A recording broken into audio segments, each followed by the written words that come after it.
சந்திக்கிறாங்க.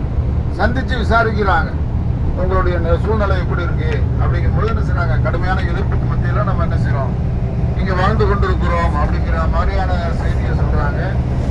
இதையெல்லாம் கேட்டுக்கிட்ட அன்சாரி சஹாபாக்கள், மதீனாவிலிருந்து அந்த சஹாபாக்கள் சொல்றாங்க, உங்களுக்கு மக்காவில் வாழ முடியாத ஒரு நிலை ஏற்படுமையானால் என்ன செய்யுங்க, மதீனாவை நோக்கி வாங்க, உங்களுக்கு தேவையான அனைத்து உதவிகளையும் நாங்கள் என்ன செய்வோம், மதீனா சஹாபாக்களாகி நாங்கள் செய்கிறோம் அப்படின்னு என்ன செஞ்சாங்க, உறுதிமொழி.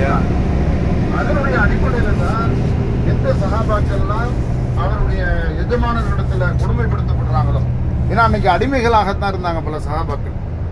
அப்ப அவங்க என்ன செஞ்சாங்க, நீங்க உங்களுக்கு மக்காவில் வாழ முடியாது, கொடுமைப்படுத்துறாங்க அப்படிங்கிற நிலை வறுமையானால் என்ன செஞ்சிருங்க, நீங்க மதீனாவுக்கு வந்துருங்க, உங்களுக்கு தேவையான அனைத்து உதவிகளையும் நாங்கள் செய்வோம் அப்படிங்கிறாங்க.